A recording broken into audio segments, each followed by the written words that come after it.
we're here, we're live once again. Hopefully you can see us and you can hear us and everything's sort of working at the moment. And if not, do put it in the comments because I haven't bought our new machine yet and I will be soon. Yeah, I'm trying to, I don't know what that is. It's just, are you plugged in on your wired? Are you wired connection to your...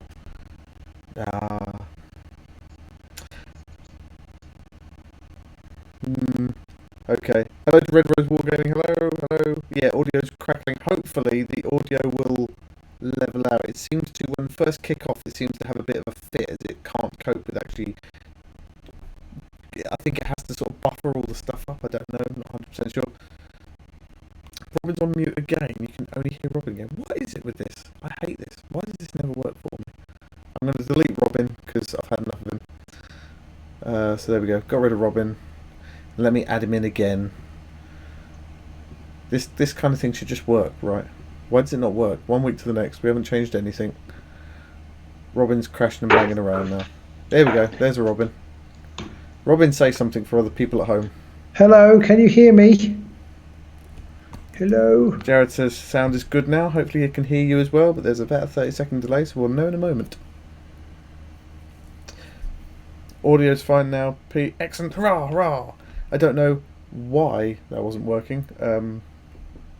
Robin seems to have lost connection completely now. He seems to have just frozen, or maybe he's just terrified.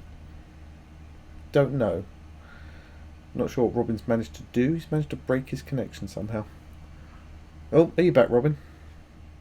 Sorry, I completely broke it. Sorry, yeah, I plugged the you told me to go wired. I plugged it in. Well, I hadn't realised that this end wasn't plugged in. So basically just switched myself off. So I've gone back to wireless because the plug is upstairs. Right. So, next time we'll try plugged in again, see how that goes. Next time I would find a different partner. Did I say that out loud, or did hopefully everyone can still hear and see both of us, but do shout. Yes, sorry guys, you are going to have to juggle between us and Blackjack Legacy. Do check Blackjack Legacy out, by the way. Andy over there, he covers lots of different stuff, and frankly his stream looks so much better than ours. It's a lot more professional than ours. It doesn't have two Twittering idiots. Yeah. It's a very nice accent. Yes. And generally very knowledgeable if you're into Warcry. Very, very interesting, and kill team stuff. It covers loads of different things over there. Yeah, and he was talking about this amazing event he'd run, and I'd love to run an event, but I think that's a way off yet. We might be able to just about swing, around in a pub. That's about it. Yeah, I remember. Well, I think we may have mentioned it before, but I just love. I can imagine asking my wife, I'm just going to try and run an event for a weekend. Yeah. What do you think of that? What do you think about that, darling? You would just get that sort of slowly look over a newspaper. Well, I will change the locks while you're gone. There would just be the look over the top of the newspaper, and then the newspaper would just go back up again afterwards. Nothing would be said. VJs, see, we've bribed VJ to come our way. Nothing goes wrong if you just bribe people. Bear in mind, we can't bribe everybody. No. Not with the people. Well, we could, but then again, my wife and the locks are back there. Yeah, we're back to the lock changing thing. Everything comes back to the lock changing. Hello to everybody online so far. We've got Jason, we've got Red Rose Wargaming, we've got Ed, we've got Raphael, we've got Jared, we've got Malachi, we've got... I think I've covered nearly everybody. We've got Jason, we've got Canadian Patriot. Can you hear me? Can you hear me, Mother? Yeah. Good. Right, okay, cool. Yeah. So we're going to rock and roll. Let's crash on. And this week we're talking about Underworlds and the change to the errata and the new FARC list. FARC? Yeah. The crap list. The Forsaken and Restricted Card list. FARC. Okay. The cards restricted and prohibited. Yeah. Crap. Yeah. Yeah. Whichever way we can come up with it, which is just going to make it slightly worse than what they all do to decide to check. We already had the bar list. Why did they? Yeah, I thought bar list was better. I could see Forsaken is nicer than banned, but it doesn't really add anything to me. I'd also come up with the PARP list, which is the prohibited and restricted plays. Yeah. PARP. So anyway, sorry. But we're going to crash on with them. We Basically, it's going to spend the whole hour with me just coming up with ridiculous acronyms. So I hope you like that sort of thing. That's pretty much all we've got. That's all we've got for you. We've been rumbled. We've hit the bottom of the barrel. We've got nothing left. This is just us coming up with crappy acronyms. Well, Jason's thanking us for the Orc Battle Report. For those of you who aren't on Patreon, there is an Orc versus... I can't remember who Pete was playing. Spoilers. Spoilers, yeah. Despite the fact that you built your army, your deck list, thinking I was going to be playing the Grim Watch, and then turn up with the spoilers. I do try not to do that but I was thinking, should I put this one in? Oh yeah, he's playing Grim Watch. It'll be all right. Which came a little bit of cropper, or a copper, but it went okay. It was a good game. Good game. The viewers enjoyed it. They did. I mean, there's only about 6 viewers who watched it, but but all our patroners who watched it said it was a ripping game, and there was a brilliant little bit at the end there. So that's what you get when you're a Patreon supporter: 3 games a month that nobody else ever sees. So links are in the description. We're not going to try and sell you any more on that one. We're going to crash on with tonight. Hello, Timothy Greaves. He's turned up as well, and we're going to start talking about the restricted. The Forsaken and Restricted card list, and we're going to go through the questions our patrons have asked us at the same time. So I think we'll start off with a Patrick question, and the first one I've got on my list, and I don't know if you've got any order you want to run through this in, Robin? No, you go. Cool. Let's crash on with the first one then. So it says, with the implementation of the new 3-card restriction, do you think this will improve the game, and if so, why? What do you think, Robin? Okay, Pete. Well, what I think, actually, having said I didn't mind what order you did the question, I kind of feel like there's another question, isn't there, about do you think they'll eventually try and get rid of them all? Yeah, true. And I kind of feel like 3 is quite a nice number because there aren't that many now, and with the it's the magic number.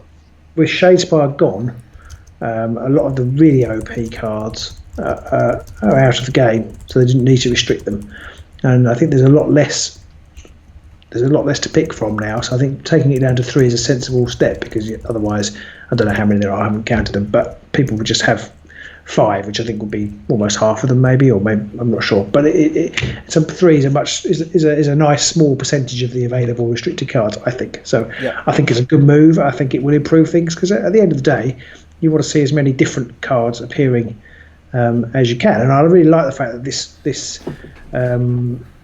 iteration of the game has brought out cards that we haven't seen really being used in the past, and that's really nice. And somebody, I think it was in the Facebook forums, I think it was Wigglehammer, Jonathan, posted a link to a very, very old article about Magic the Gathering cards and why bad cards are designed. I haven't read that.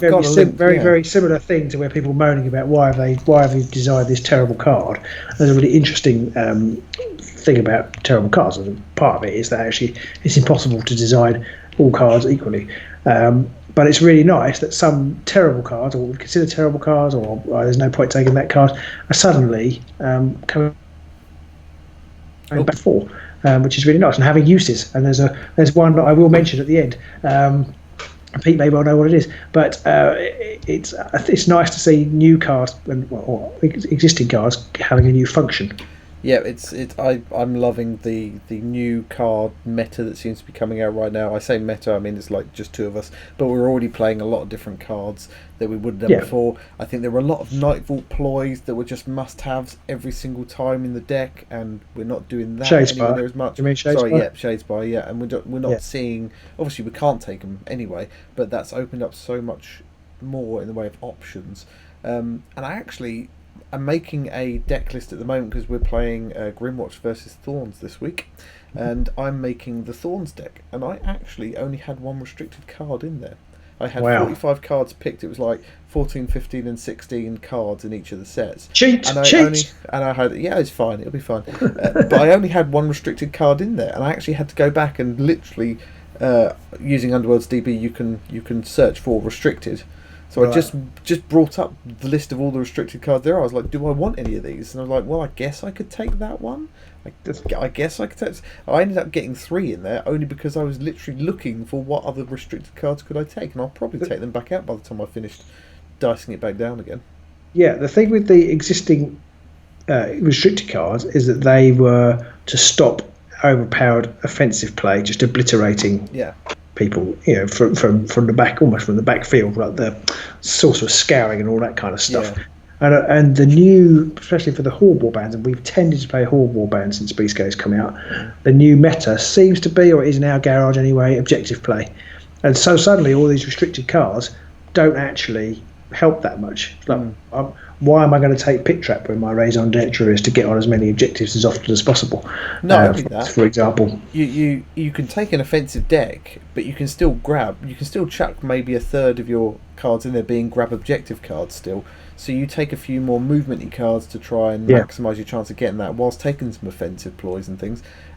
So you're just creating much more hybrid decks than we used to, which was pretty much before. It was just all offensive, all take out your opponent at every which way you can, and there was no Yeah, I find it really hard. I don't know about you, Pete. I kind of pick all these non-offensive cards and they just think, oh, this warband is brittle as anything. But then actually when you start playing it, kind of you hacked into me with the Grimwatch in one game, and it wasn't a particularly offensive deck, and my Aurochs actually performed pretty well.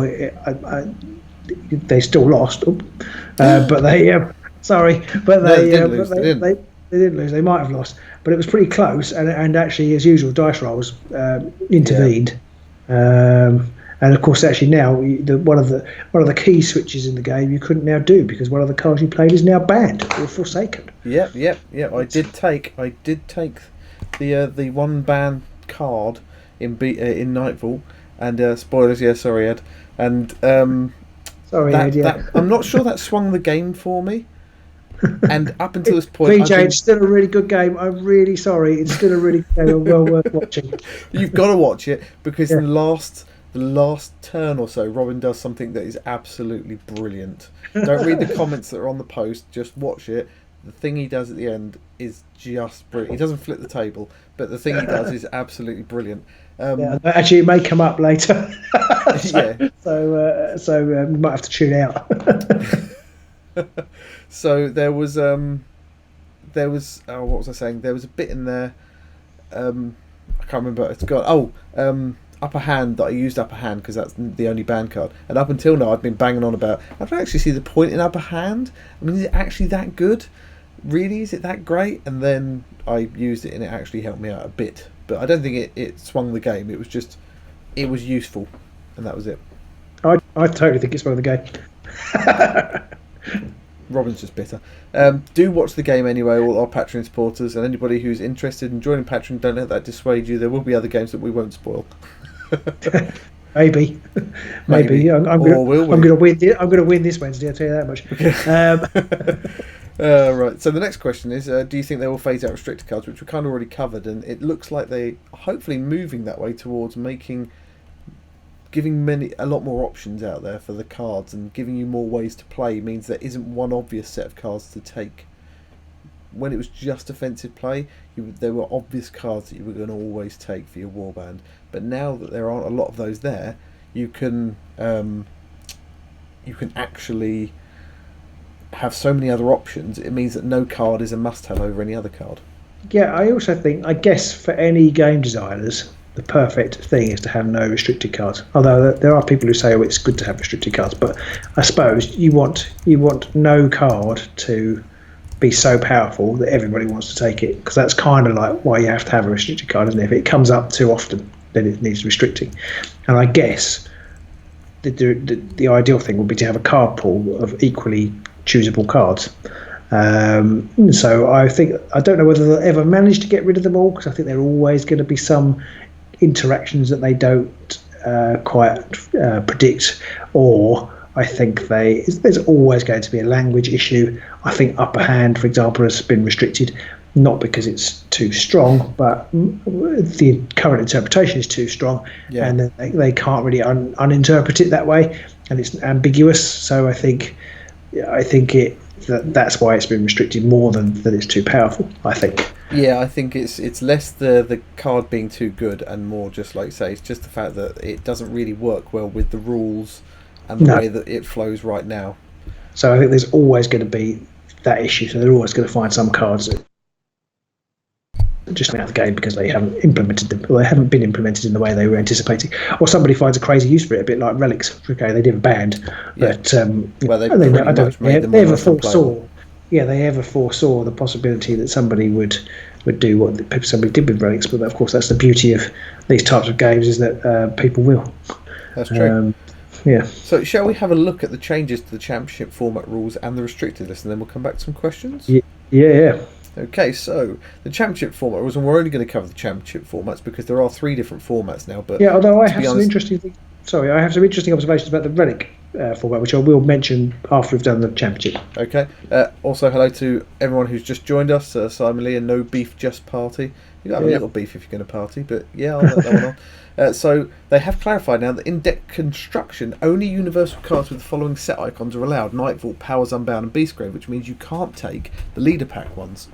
Which I think we knew was coming, but was still. But you can't even take the warband specific ones now either. You said universals at the beginning of that. Oh, that's a good point. Ignore me. Okay. For wimps. I actually have that as a standard instruction. Ignore Pete.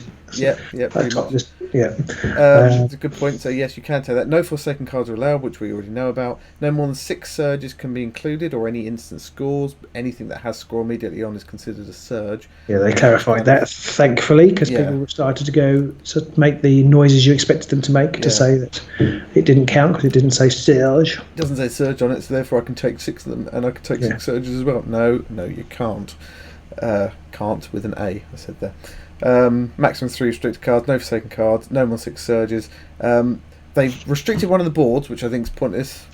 I really don't see why they bother restricting a board. No. And they've also They changed lethal hexes, didn't they? Yes, so that was the next point. Yeah. So best of 3 games, they've covered a bit on that one.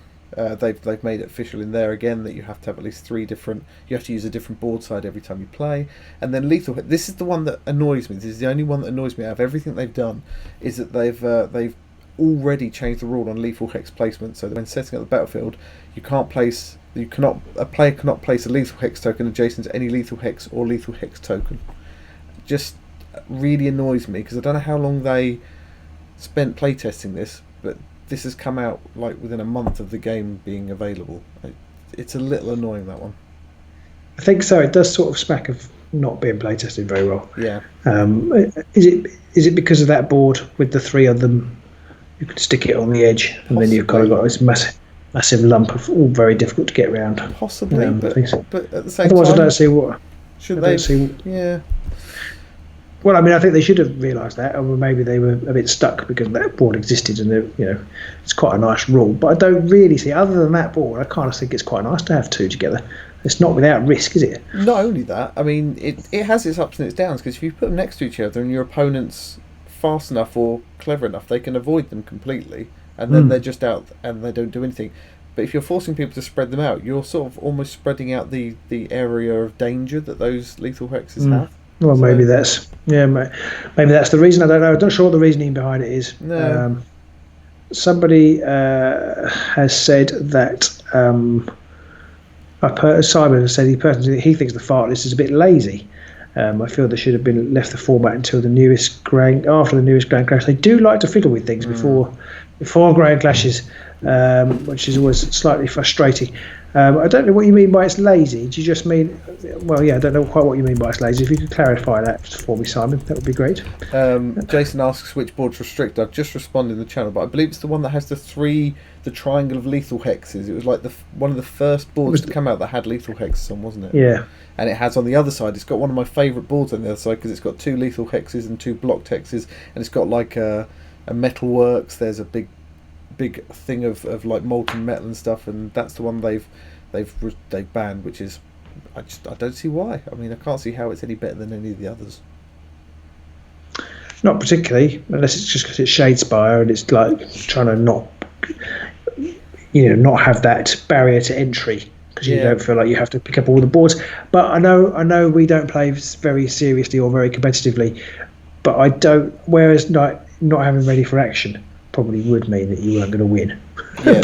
I don't feel like not having all the boards is. Not having all the boards isn't going to. It's not going to make that much of a difference overall. Make you less likely to win. Sorry, I'm simultaneously reading comments and therefore forgetting what I'm going to say. The comments, and if I'm talking, you read the comments, all right? So you read the comments, I'll talk. What am I doing? You read, I'll talk. Okay, right, okay. And then I immediately start reading. I don't know why I'm doing that. Yeah, I don't really see the point in why they restricted the board. Some people, it was one of the only boards they bought. Raphael just said that in there, and it's like, well, yeah, you are just stopping people being able to use it. And I don't think the boards make that much difference. I'm sure some very top level players might say these boards are for losers. Only idiots take those chords, and these are the boards you take if you want to win with these warbands. But I don't see it making that much difference overall. But maybe especially you've got to rotate them out anyway. You can't use the same board all the time. I'm not sure. Simon has clarified what he meant. He said it was a bit lazy. All they've done is taken Shadespire cards, Archer's Focus, and fired up off, but kept the rest on. Then Nightvolt cards, I think, aren't they? Yeah. And obviously the Shadespire cards have all gone. When you think only having 6 Surge cards is going to be effective anyway. And maybe that's why they put fired up back on, because it's quite an easy card to score. But it's not that good. No, so maybe that's why with having the 6 Surges, which obviously that is quite an easy way of generating glory. Maybe they felt they needed fired up, and of course, without escalation, I think the power of escalation was that it meant the game could get going if you were badly, or not playing badly. Even if things were going badly, escalation could get the game going and make it a bit more two-sided rather than a one-sided sort of continual slope to the bottom. And fired up helps with that, because even if you're losing, depending on who you're playing, but even if you're losing, chances are you'll have inspired one person. Yep. Jason's pointed out is that the putting lethal hexes next to each other's hope is probably to stop a super damaging push through multiple lethal hexes. True, but I would have hoped they would have spotted that during playtesting. Zach Matthews says, is the rule change for lethal hex placements? Yes. If you check out our description, there's a link to the new championship format that they've published, and you can't put them next to other hexes now. So that's a new rule they've brought in.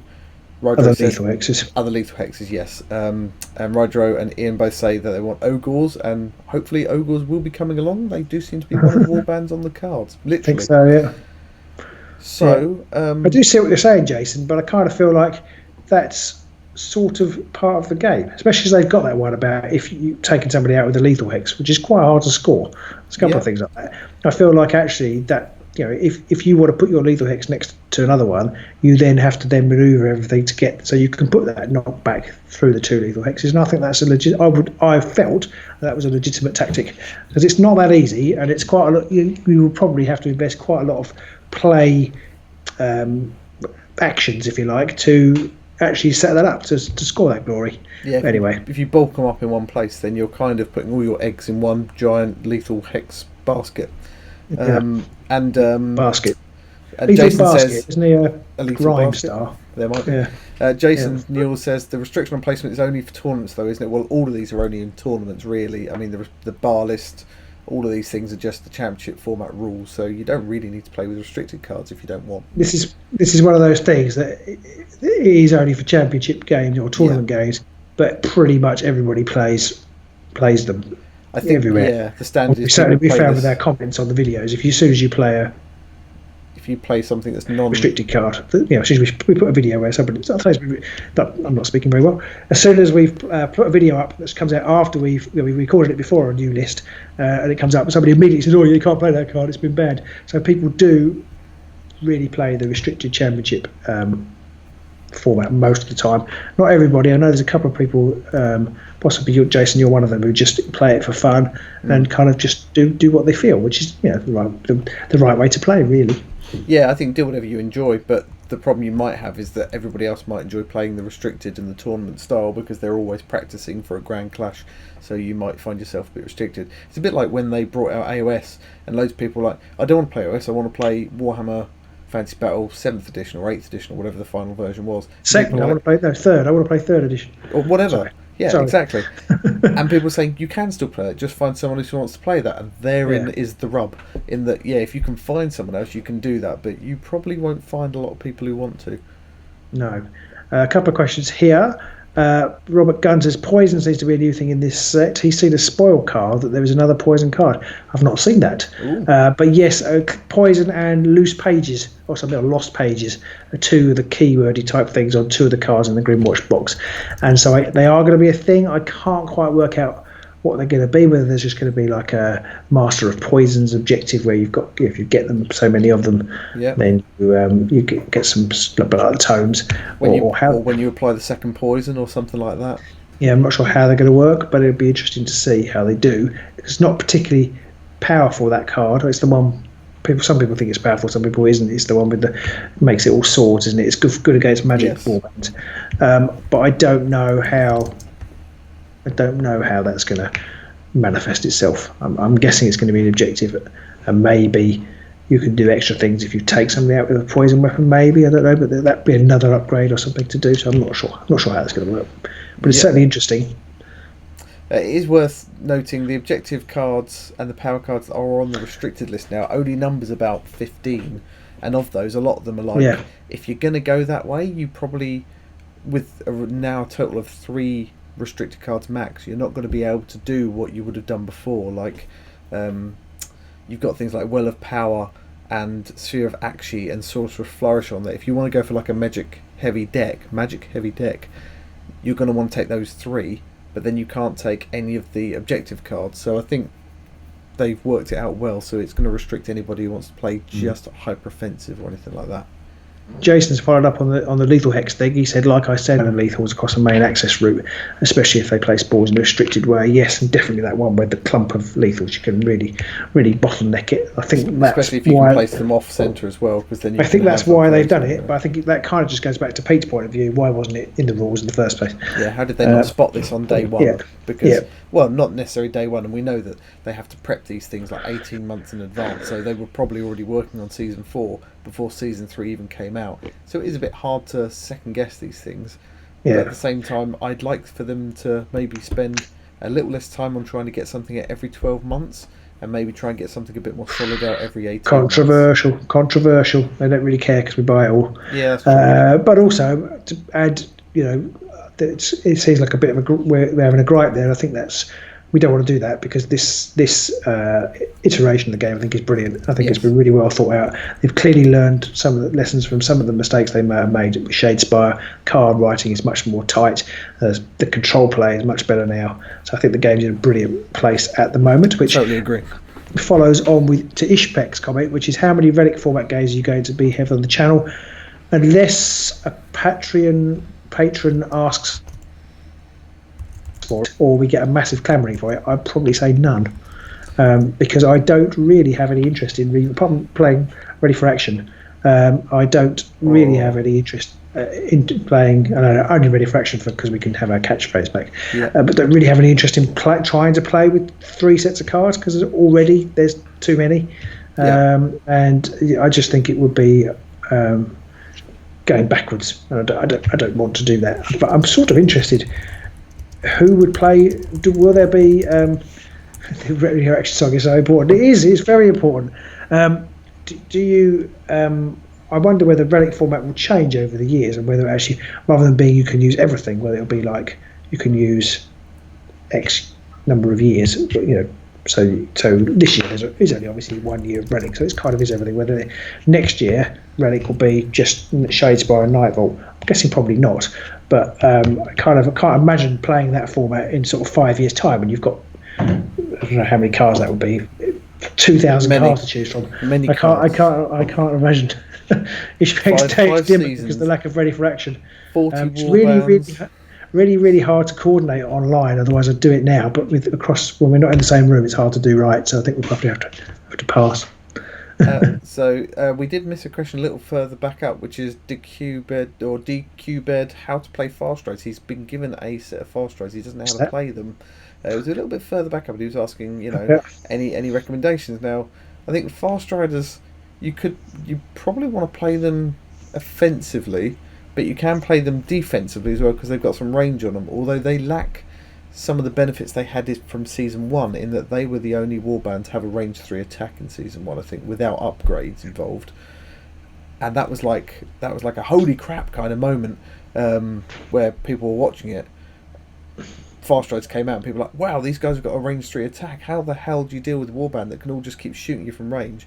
But I mean, season 2 came along, and a lot of warbands in that have range 3 attacks. Season 3's come along. I think it's almost standard that you can have almost at least one range 3 attacker in nearly every warband, Grimwatch don't, of course, but most others do. Lots of people have come over from Blackjack. Yep. Has he finished? Has he signed off? I hope so. Sorry, kind of send everybody over. Hello, everybody. I don't mean I hope he's signed off like I hope he's buggered off and given us the limelight. I mean, I hope you're not just leaving him in droves, because he puts a lot of work into his channel as well. But welcome aboard as well. We do like to see everybody coming across. Yeah. So I think Fast Riders you can play either way. They're still pretty tough, so don't be afraid if you do decide to play them offensively to grab a load of cards to upgrade their defensive ability, because they can still mash faces quite easily with some of their attacks. They're still rolling hammers, they can get a lot of cleave thrown out there, they can do a fair amount of damage, and they've got like 2 shields on defense once they're inspired, all that kind of thing. So they're a solid warband still in my books. Yeah, I think so. I think it's. I haven't really looked at them because we've been so obsessed with the large body count warbands. I haven't really looked at them how they might play. They might better, but I think they can certainly against the ghouls. They could certainly they risk being swamped, but they also have a good chance of taking out some of the weaker ones. Although of course that's a double-edged sword, taking out the weaker ones. Several more people coming over from Blackjack Stream. So hello everybody. We listened to the first hours. Very, very interesting. Like we were saying, we were listening to his retelling of how he ran that weekend thing, and that we would love to one day run it would probably be maybe a one-day affair, and it wouldn't be anywhere near as awe-inspiring as what he'd done, but we'd love to run a one-day Agents of Sigmar sort of that'd be cool. Tournament, something like that at some point. Underworlds obviously, but something like that would be brilliant. Ishpecker said perhaps every game should begin with people declaring they are ready for action. I think that's probably true. I think they probably should, and that should be codified in the 4th edition rules. Yep. I think. Yeah. I'm just waiting for the day when I can't remember the name of the card game. There's a card game that has that was for World of Warcraft. Please let me know in the comments. It's a bit like Magic the Gathering. Hearthstone. It's called Hearthstone. Hearthstone. Yeah.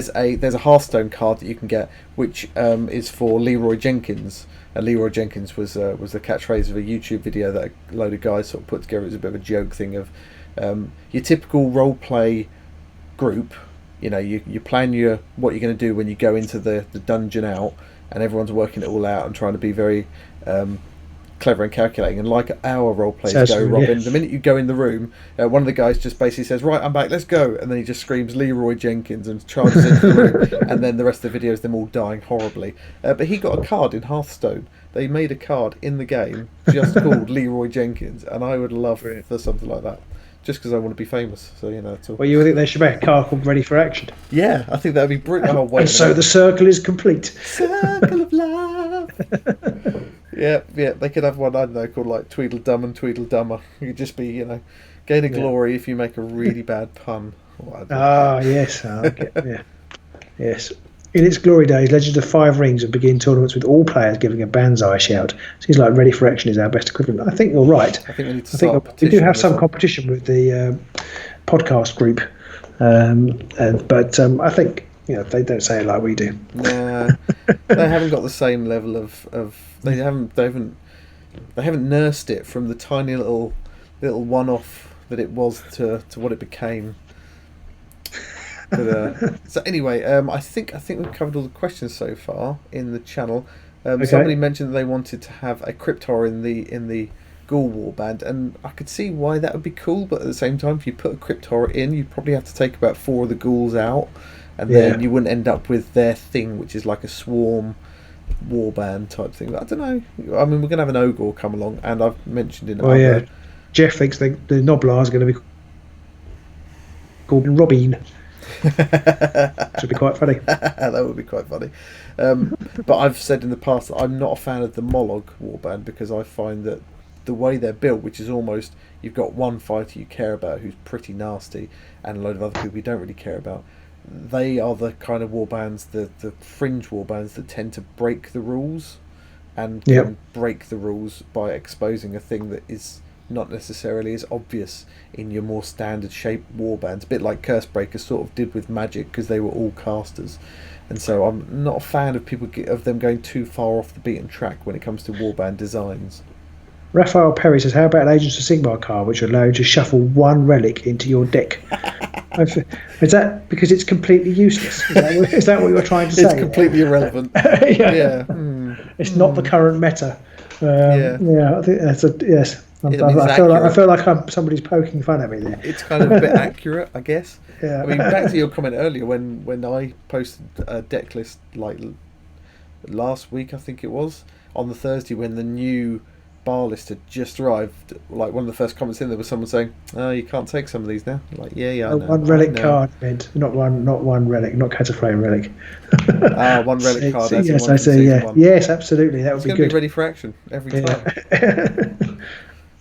So, we've covered off the new stuff in there. Obviously, Extreme Flank is still a banned objective card, and I just wish they would change the FAQ on that.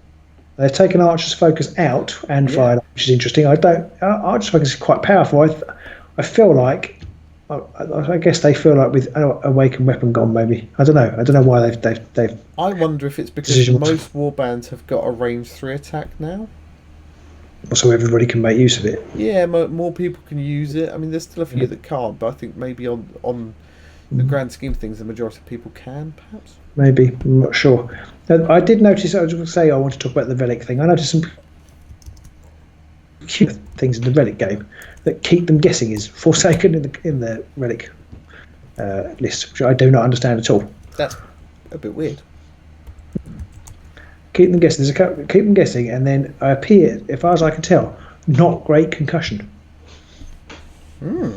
Very strange. Yeah. So the Quick Thinker and Time Trap are restricted or Forsaken, but great concussion doesn't seem to be. And there's a few other weird ones like Baffling Illusion. I think anything that's got too many FAQs has been just Forsaken, presumably, so that people haven't got to keep up with years worth of FAQs for all these cards as the relic set gets bigger and bigger and bigger. Maybe they're doing that and they're calling it the relic one, so that old relics like us don't have to keep trying to keep up with the FAQ list. That's true, because we would forget. What does this card do? I can't remember. I think somebody said something about. It's just, I mean, the FAQs, I mean, obviously you don't need to care about the whole thing in the most part, because you only care about the cards you're taking, usually the most popular of the cards, and the ones that are specific to your warband. Those are generally the only things you care about, but still, it's like 8 pages long already. Like, how much more of this is there? Yeah, Jeff said anything that would need to be FAQ with every release is Forsaken. Yeah, yes. So we're in agreement there, Jeff. The only problem I have with that, right, is that sometimes they have to put FAQs in there for things that obviously didn't need to be questioned in the first place. It's like people are just asking because they want to push their luck. A bit like the board placement question, where people are like, well, they pick the board, but it doesn't say anywhere I can't flip the board over. So they had to FAQ that. You're like, do we really have to have this conversation? Do you really need to ask that? We always do. Yeah, and that's the thing that annoys me about it. It's just like, where's the common sense, guys? I mean, every now and then there's one in there, and you genuinely think it's a bit like the ghoul placement thing with the Grimwatch, and we had, and we talked about in one of our games where you had immediately thought about playing it one way, and I had immediately thought about playing it the more overpowered and cheesy sort of way, and it was just funny how we both had made assumptions immediately to the contrary.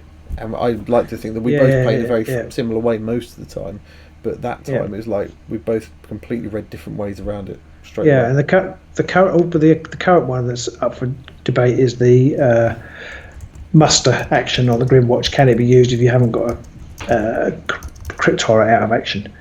Which I don't think we need to go into now because there is no right answer at the moment. But it's amazing how much debate that's causing on the Facebook forums when somebody asks a question about every third hour. And that's another one that really bugs me, a bit like with the placing lethal objects. Like, how did they not notice this during playtesting? Did they never have a case where one ghoul was killed before they inspired, and then they suddenly go, oh, I wonder what happens there? Because I mean, the first time that happens, that's got to be a question mark, right? Where you're going to be playtesting and go, oh, what do we do here? Yeah, so how did that not get picked up? That is very true. I think it usually, it comes back to what I said last week. If somebody starts to say, "Oh, rules is written," it means I could do this. That effectively means that they know they're doing it's wrong. Yeah. They just played that last fight, but there does seem to be, and someone mentioned this earlier, GW aren't renowned for being the most. What was that? Oh, no, What was that? oh, sorry, the other live stream. Yes, he meant ours, I think. Yes. Wow, nearly got 42 viewers. I don't know what happens 42? then. Yeah, Red says it's the uncover the meaning of life. I'm not sure the meaning of life can be found on this live stream, but We're you getting never pretty know. close. I think 45 was our max. I think 45 was our max last time, but I think thanks to Blackjack Legacies, we might smash that tonight. So, Yes. so thank you. Unless everybody's just gone. Maybe they've gone to make tea and left us Yeah, streaming in the background. yeah. Um, Well, I don't care as long as that number keeps going up. You just sign in, and you go and play. So, meaning of not live something stream. else. Exactly. Excellent. I was going to say so. What was I going to say?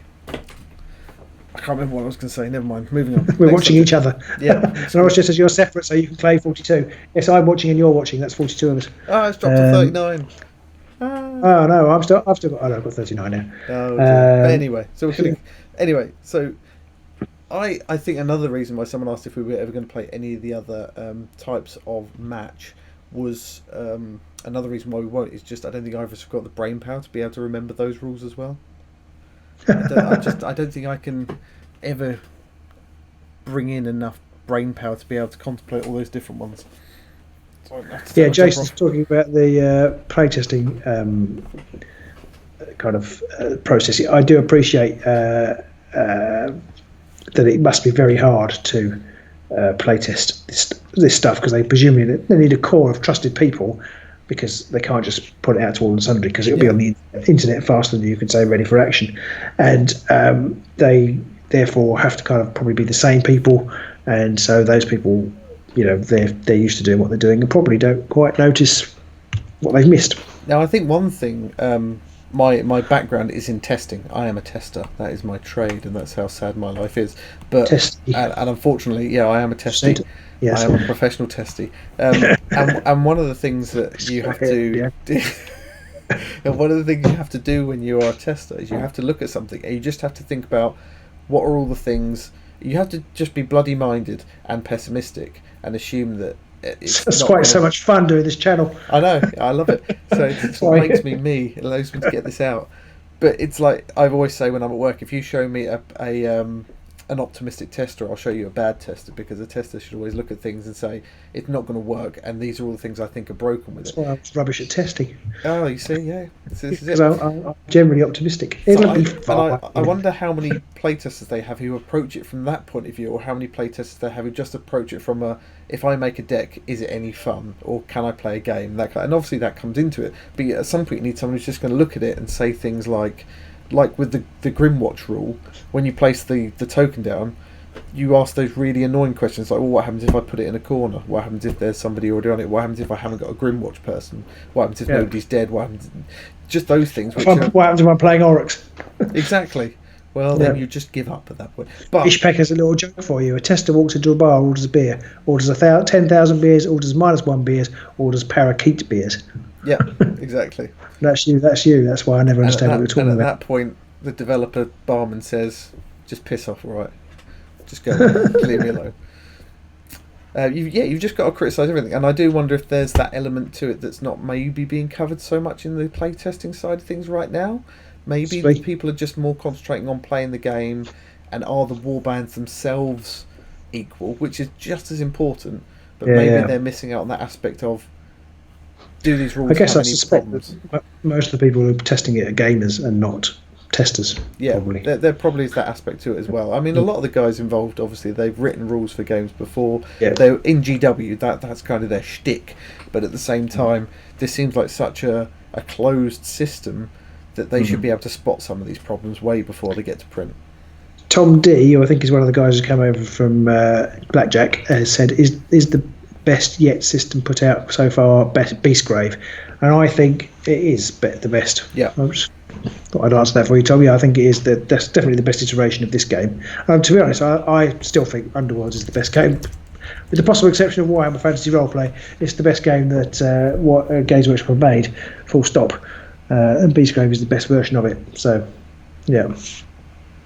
Yeah, I agree. I think I don't think they're doing a bad job by any stretch with all the stuff they're doing, and I know I'm quite critical of their rules that they're throwing out at the minute, and that's just the tester in me again, who's always going to moan about everything not being perfect. But I do think that this version of Beastgrave is probably one of the It's the best version of Underworld so far, even though it's not very different to Nightfall. They're making those tweaks now, and bearing in mind that when Shadespire came out, they'd never done anything like that before. That was brand new territory for them, and I remember not even being that impressed or interested in it when it first came out. So, there we are. It's that, and the getting rid of the Shadespire cards has got rid of a lot of the kind of woolliness of it as well. I think it's contributed to the game being in the best place it's been, in our opinion. Blackjack Links is going to bed. It was good to see you, Blackjack. Your stream was great. It was good to look into your stream, and I've got so many questions now. How do you do all those fancy layouts and all that kind of stuff, and what kind of rig have you got? If you can stick all those in an email and send them to me so we can rip off your channel, that'd be tops. But obviously, I don't mean that really. It was great to see you, and it was awesome to follow your channel. Were there any other questions from Andrew or any of the other patrons? We have a few more patron questions. Okay. Are there any other questions we think will be on the banned or forsaken list? I'm really bad at that question, and I couldn't think of any. I think it's really hard to call at the minute because there are so many really nice cards that either maybe that's their tactic is they're just going to make loads of really nice cards, and then that way. But there aren't that many. There aren't that many universal cards. And bear in mind they haven't banned any faction-specific cards yet, and assume that's a policy that they're not going to.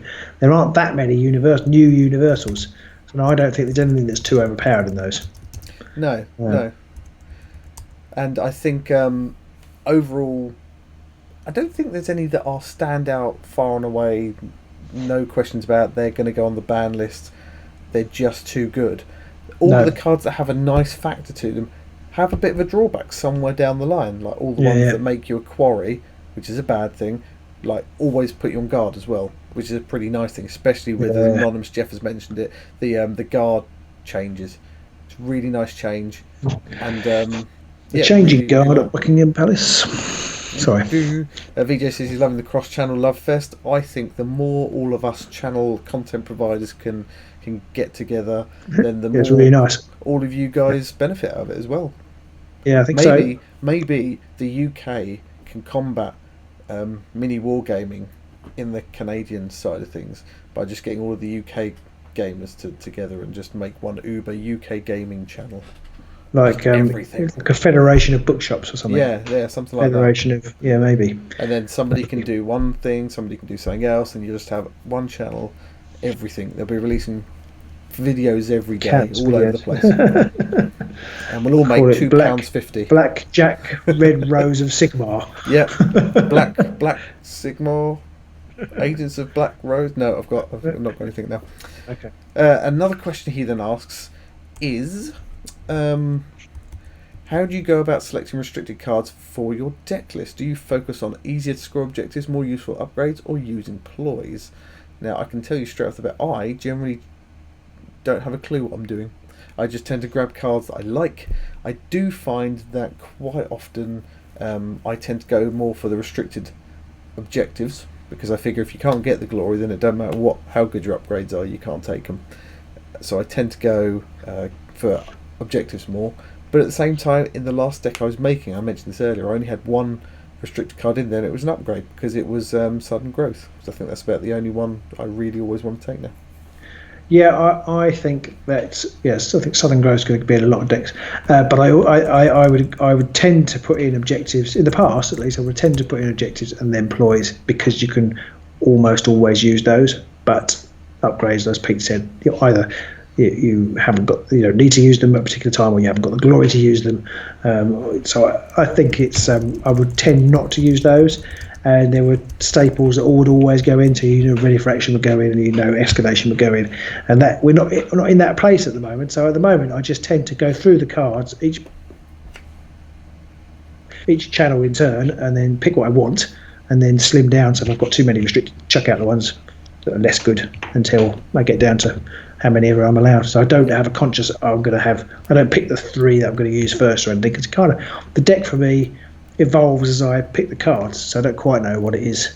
I might want Sorcerer's Scouring because I might be using magic on the first pass, and then by the time I've done that first pass I realise I'm not using magic, so I chuck it out. Yeah, I'm the same. I might take a few upgrades that are really nice offensive upgrades or things like that, and then actually I start to whittle down my deck a bit more and realise, I'm actually going for objectives here, so I don't really need to take some of these things, or trying to think of one now. I don't even know if Potion of Rage is a restricted one. I don't think it is. In fact, I actually really need on Underworlds DB a little kind of scrap board or sideboard so that you can chuck cards into it. Because sometimes I delete something from the deck and then realise I need it. But you can't remember what it was called. I don't when I have to go back and look for it. Or, you can remember vaguely what it was about. Yeah, and you end up searching for exactly. On Guard. No, so it was two squares. Or sometimes I just hit the wrong one by mistake. Like I want to take that one out and just hit the wrong minus button. You need like a recent changes. Yeah, exactly. Like top right, things you added, things you removed, or something like that. So Wiggle Hammer. There you go. It's not Wiggle Hammer. No, sorry. Not Wiggle Hammer. But Wiggle Hammer could do it anyway. Or whoever does it, someone. Yeah, it's Jason. I think. Jason, sorry, yes, Jason. That's something like that would be quite handy, or just an undo button. Yeah. Every now and then, because you just sometimes click and go, oh, it's so annoying. And you've already made loads of changes that you haven't saved, so you don't want to delete it or revert and then lose everything. Another question we were asked by our patroners is, do you think they'll bring back banned or forsaken cards but have them reworded that will make them less powerful? Yes. I think it's almost inevitable that they will come up with very similar cards. Which I don't know. I don't think you'll see a new time trap, but I could see you might see a new upper hand, because as I think I said as we were talking earlier, there is nothing really wrong with that upper hand, except the wording is a bit.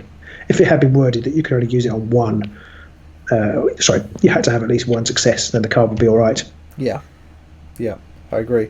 I think there will definitely be, like that one and some others, there will definitely be some cards that will resurface with different names, different wordings, very similar functions, but they'll be balanced enough that it won't be an immediate take every time.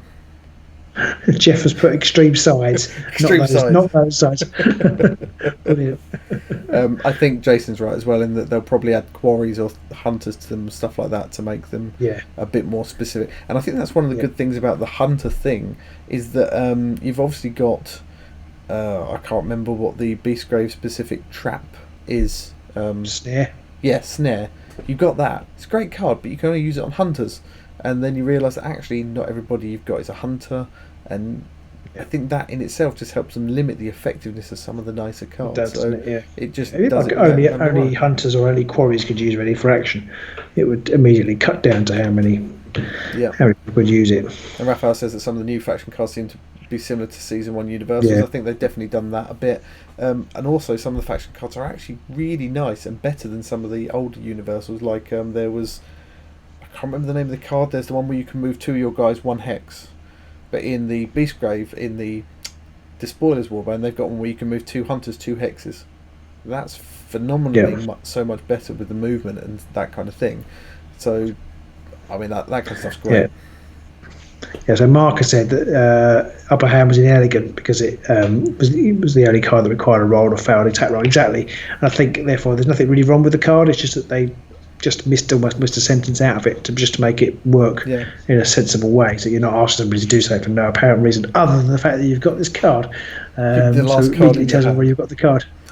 I mean, some people said, and I think they mentioned it in a previous conversation when we had about this, where they said something like they might ask their opponent anyway, even if they haven't got the card in their hand, just to keep them on their toes and make them think about that kind of thing. And I guess you can play that kind of mind game.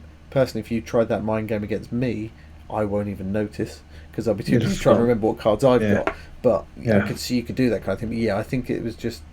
And that's another card, again, where I just feel like, how did that get past playtesting without people saying, well, what happens if neither of us succeed? Luke says he thinks they need a Ready for Action Mark II. Definitely. Ready for fractions. I think we need... We're doing their maths homework. I think we need to meet for a game soon, gents. Yeah, that'd be good. I don't know where you're based, Luke. Yes, where are you, Luke? And I feel like for your accent, if I can remember correctly, you're not from around here. Not from around here. Or from around there, get together of UK producers would be really cool. But again, it's one of those wife would change the locks thing if I suggested it.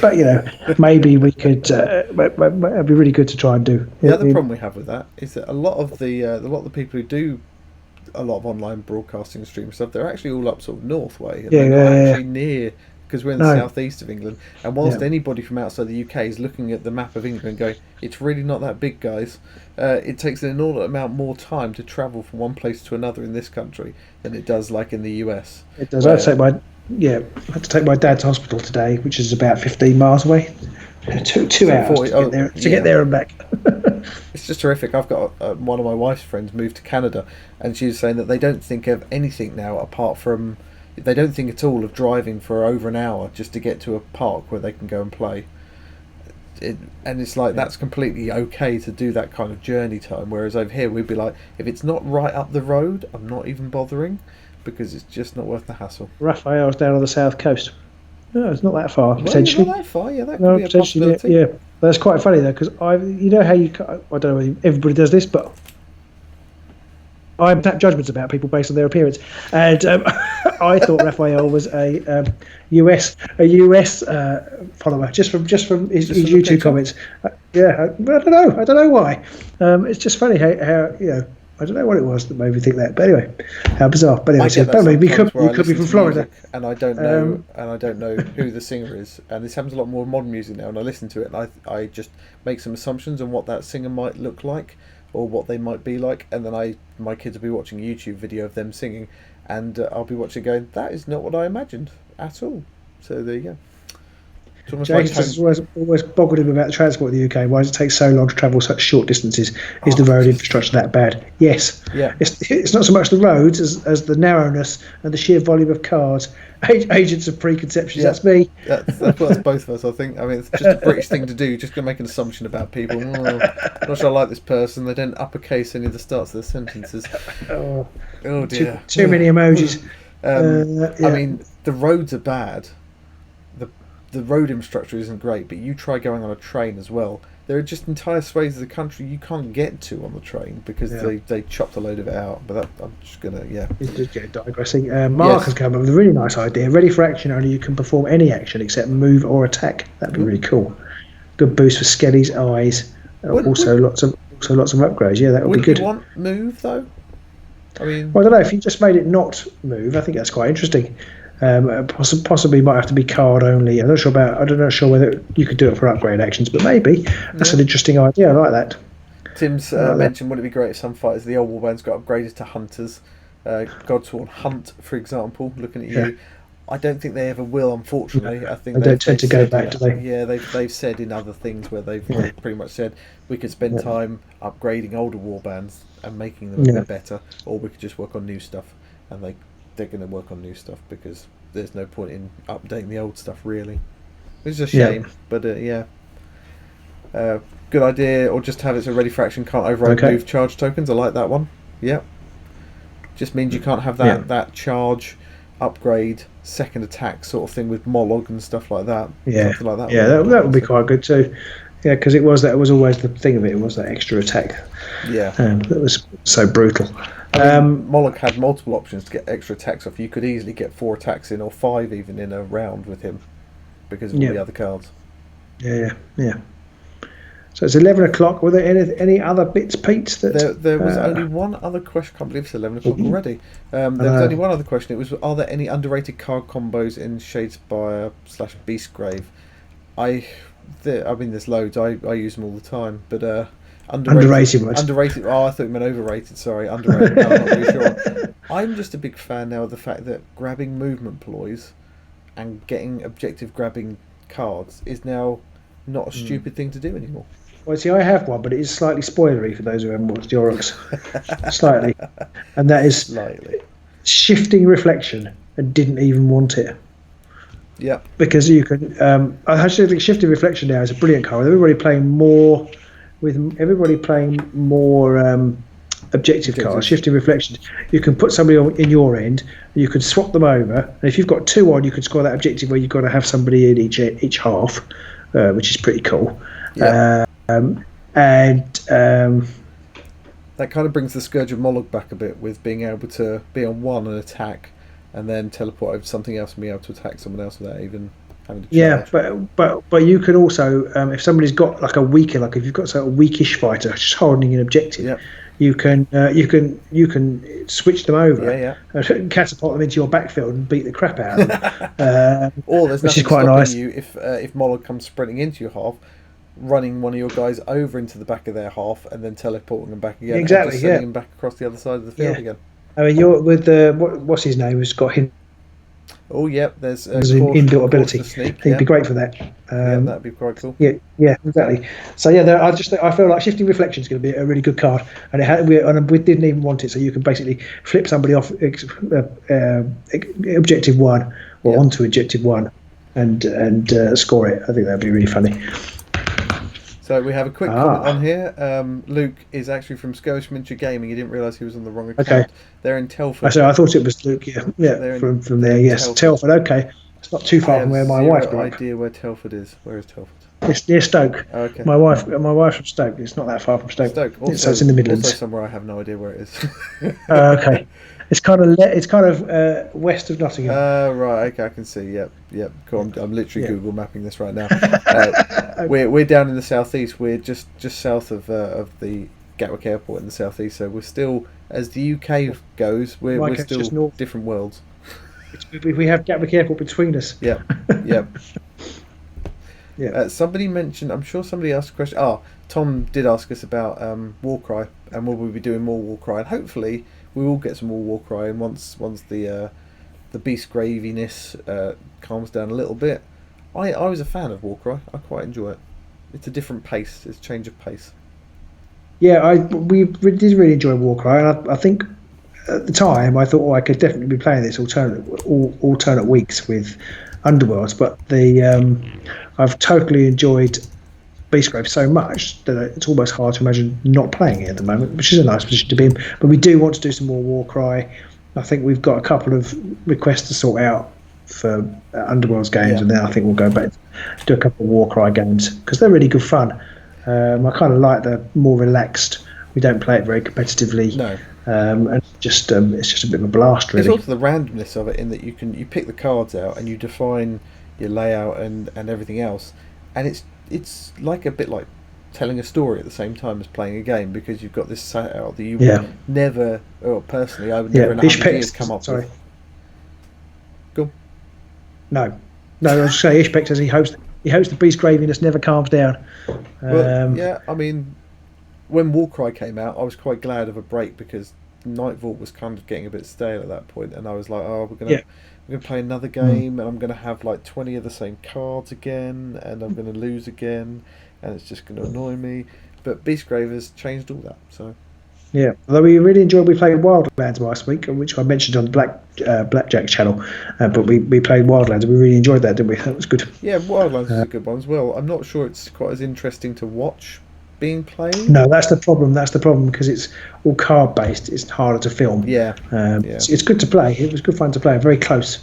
Do you think there'll be more factions for Warcry in the near future? Well, they're just going to be bringing out the two book. new ones. Yeah, in fact, there's going to be an announcement this week, isn't there? For Essen, the Spiel Fest in Essen. Right. And actually thinking about it, I'd only just put two and two together. I bet they reveal a warband there. It'll be the Spire thingies. Yeah. Spire. Yeah, Lords, I think so. Which have the most unimaginative model ever previewed. I reckon they'll reveal those. Could be wrong. I'd like to think I don't think they'll do an Underworlds reveal because we know the goblins are coming, but they're not here yet. That's true. Cheers, Eshpeck. Thanks for your comments today. Yes, thank you guys. Yeah, ready for action. Stay ready for action. Support group. And I think overall, I don't think they will release any new warbands other than the ones they've already released right now, because they've released quite a lot. I think there's quite a few different options out there, because they didn't make the mistake of just doing stuff around Warcry. They opened the field up so people who had Oryx or Fleshy Cores or whatever could also play with those cards, and I think that was a very clever idea on their part to tie that in. Ed has asked a very important question, which is which elf army chosen to start with battle companies in Middle Earth? The answer to that question is nothing. But I am slightly more tempted than I was this time last week. Your persistence is working, but it's all going to depend on how the pull of the Crisis Protocol game and Star Wars Legion new core Clone Wars set goes. Whichever it's kind of like between those three. So I can put my pants down. You can't see them. Which there's three depends on how it goes. We'll have to see. Yeah, I mean, I watched a game of somebody playing the newer version of Lord of the Rings, and it seems to. I mean, they did roll about 4 dice just to kill one guy. I was just sort of sitting there going, "Oh, this is a bit hard going." They had to roll a hit, then they had to roll a wound, then they had to save, then there was another thing. It was just, oh god, it was a bit kill teamish for me. I mean, it says he got the Clone Wars set, and the droids are in so many pieces. Yeah, I'd heard that. That kind of put me off. Because I kind of thought I don't want a difficult thing to put together. That wouldn't bother me. I'll put skeletons together. That'd be fine for me. Okay. Oh well, you could do my droids for me then. Sorry, Pete. I talked right over you there. I don't know what I was saying. I was just saying I put skeletons together. That wouldn't faze me at all. Okay. Right. Scotiaman's Games also said that they'll have to traverse the wilds of Britain and throw down some underworlds at some point. Well, I'd be. If we ever get this fictitious group meeting together, a conference, Agents Con.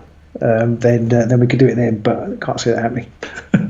Anonymous Jeff said that dwarves are too slow for Warcry. Speed wins most games. I think that is a factor in a lot of games, but if you're the defender and you've got to hold on to an objective, I mean, dwarves are going to be tough as iron, right? So you're going to be sitting there thinking they're going to be like Stormcast models. They're going to be really hard to take down, and they're going to have range.